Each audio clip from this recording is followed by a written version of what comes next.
Salut mon ami et bienvenue dans cette vidéo très spéciale dans laquelle on va faire un crash test. Une vidéo pour faire le banc d'essai d'un bouquin. Ce bouquin, l'essentiel de l'italien pour les nuls.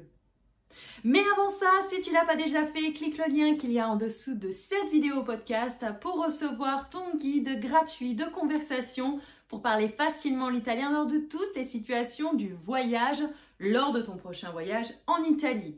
Tu as absolument toutes les situations, de l'hôtel au restaurant, comment est-ce qu'on achète un billet de transport, tout à tout. Et maintenant, on retourne à la vidéo du crash test.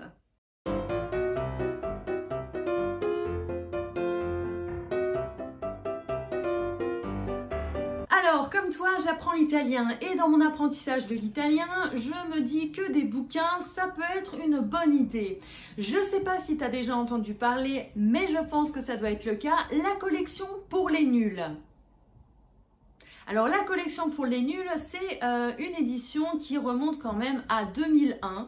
Et en fait, leur objectif chez les nuls, c'est d'éduquer tout le monde sur des sujets vachement variés. Le tout étant de parler de choses sérieuses sans pour autant se prendre au sérieux. Voilà, c'est ça un petit peu leur idée et leur idéologie. Alors bien sûr, la collection pour les nuls, t'en as sur absolument tous les sujets possibles et imaginables. Et évidemment, ils en ont fait un sur l'apprentissage de l'italien. Donc j'ai acheté ce manuel des nuls pour voir un petit peu ce qui se cache en dessous. Alors, qu'est-ce qu'on nous promet avec la collection pour les nuls? Le livre, il vaut 9,95 €, il fait 192 pages. Moi, j'ai personnellement préféré le format Kindle parce que je trouve ça vachement plus pratique sur de nombreux aspects. Mais après, ça, c'est toi qui décides. Dans le bouquin, on nous promet quoi? On nous promet de voir l'essentiel de l'italien, bien sûr, avec la grammaire italienne qu'on adore tous, la construction de phrases, on va voir les temps, passé, présent, futur, et c'est écrit par un normalien agrégé d'italien. Attention, s'il vous plaît, Marc le Sage. C'est très sérieux tout ça. Le bouquin, il est noté à 4,3 sur 5 sur Amazon par 33 clients. Je te laisse voir ici des commentaires très positifs et d'autres un petit peu moins. J'ai donc décidé de voir par moi-même ce qu'il se cachait derrière ce livre et voir comment est-ce qu'on peut l'utiliser dans notre apprentissage de l'italien. Les points positifs que j'ai personnellement trouvé intéressants, c'est le contenu, il est super riche. Alors, il est super riche pour expliquer les bases, parce qu'on a les fameuses règles grammaticales qui sont vachement bien expliquées. Et ouais, le mec qui a écrit ça, c'est un normalien qui est agrégé, donc c'est quand même parmi les plus hauts niveaux des diplômes. Donc bon, il sait de quoi il cause, quoi, le gars, quoi. Voilà. Donc il le dit, il les explique vachement clairement, donc c'est ça qui est vachement sympa, c'est que, eh bien, on a le pourquoi du comment de toutes ces règles grammaticales où t'as pas forcément toujours compris le quoi du quand. Comme le gars, eh ben c'est un normalien, il sait comment est-ce qu'on structure un texte. Donc du coup, eh ben le bouquin est vachement bien structuré en 15 chapitres thématiques où on va des toutes bases de la prononciation de la langue italienne aux chiffres, aux dates, comment t'exprimes le présent, le futur et dire quelle heure il est et quel jour on est. Sans oublier les fameuses expressions idiomatiques. Un autre truc que j'ai trouvé vachement sympa dans le bouquin, c'est qu'on a des phrases qui sont toutes faites pour des situations standards et basiques de la vie de tous les jours. Tu vois, genre par exemple, si tu veux demander l'heure, eh ben tu sauras comment est-ce qu'on dit, parce que c'est dit.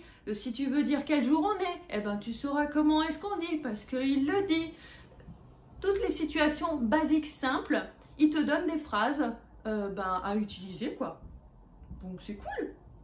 C'est simple, c'est précis, c'est clair et c'est en format papier pour ceux qui adorent le format physique du bouquin, les inconditionnels, ou alors en format Kindle si tu veux mettre ça dans ton Kindle et l'embarquer partout chez toi. Alors moi personnellement je trouve que le Kindle c'est quand même super sympa parce que même si je suis une inconditionnelle normalement des livres papier parce que j'adore avoir le livre dans mes mains, eh bien je dois dire que le Kindle c'est quand même vachement pratique parce que tu peux faire une recherche dans le livre. Tu as également la possibilité de partager ce que tu penses du livre. À la fin, on te propose de juger le livre, on te donne des suggestions de bouquins à lire en complément. Bref, je trouve que le Kindle, c'est quand même bien pratique, quoi. En plus, comme je suis une nana, j'ai toujours 1 milliard de trucs dans mon sac. Du coup, un Kindle, eh ben, ça me permet d'alléger un petit peu le poids de mon sac qui sinon je croule sous le poids.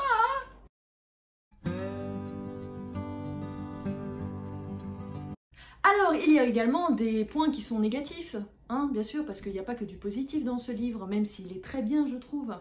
Les points qui sont négatifs, que je trouve dommage, c'est que c'est juste un livre papier. Ça veut dire quoi? Ça veut dire que tu n'as pas de partie audio. Voilà.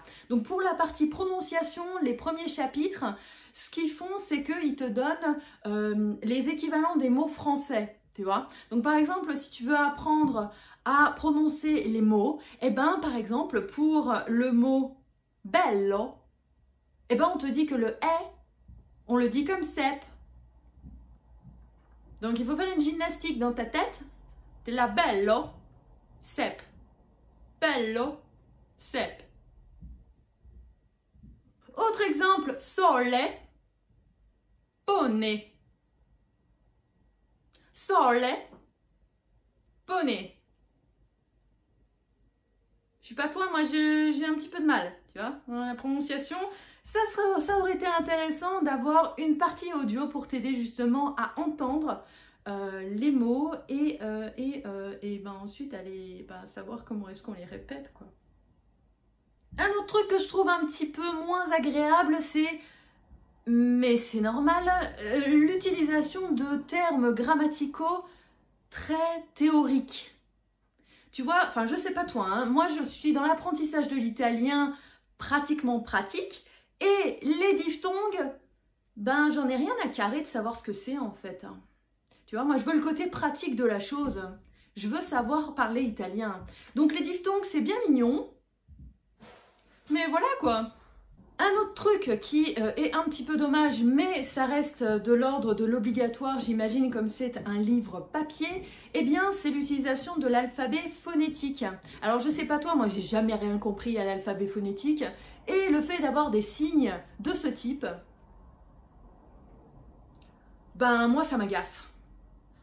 Ouais, tu vois, j'ai pas envie de voir ce genre de hiéroglyphes, j'ai envie de voir le côté pratique. Donc le mieux, ça aurait été d'avoir un enregistrement sonore à la place de voir ces hiéroglyphes, qu'il n'y a personne qui comprend rien à ces trucs-là. Donc en résumé, pour te la faire courte, je pense que c'est un très bon bouquin qui est un excellent complément à ton apprentissage de l'italien, mais qui sert plus d'aide pour comprendre des points que tu n'as pas compris, plus que comme un vrai guide qui t'aide pas à pas à aller vers l'italien. Moi personnellement, que je l'ai acheté, je vais l'utiliser comme ça. Dès lors que je suis dans mon apprentissage de l'italien et qu'il y a quelque chose que je comprends pas, eh ben j'irai me plonger dans ce livre pour pouvoir comprendre mieux comment ceci ou cela fonctionne. Donc c'est un très bon outil en complément, comme l'ont dit déjà les commentaires que je t'ai mis sur Amazon, en complément d'une application ou en complément d'un cours d'italien que tu as. C'est un très bon complément, mais à utiliser tout seul, je pense pas que ce soit une bonne idée. Voilà, la vidéo, elle est maintenant terminée, donc c'est à toi de juger si tu veux acheter ou pas le livre. Sache que si tu décides de l'acheter, eh bien tu soutiendras le blog. Pourquoi? Parce que le lien que je t'ai mis dans l'article sur le blog permet au blog d'avoir une petite commission qui ne rajoute absolument rien à ton prix d'achat, mais qui m'aide à entretenir le site, parce qu'un site qui est sur internet, ça demande un petit peu d'argent pour fonctionner. J'espère que ça t'a plu, c'est un autre type de vidéo qui, je l'espère, t'a apporté quelque chose. Si tu as aimé ce type de vidéo, n'hésite pas à me mettre un petit pouce, comme ça je sais que je dois refaire le même type de vidéo à l'avenir pour t'aider dans ton apprentissage à comprendre vers quel livre tu dois aller, vers quelle méthode tu dois aller, parce que je les aurai moi-même testées. Si tu l'as pas déjà fait, inscris-toi à la chaîne YouTube en cliquant sur abonner, s'abonner, c'est juste en dessous de la vidéo YouTube. Et moi je te dis à la prochaine vidéo pour de nouveaux conseils, une nouvelle leçon d'italien ou un point culturel. Et d'ici là, prends bien soin de toi. Ciao!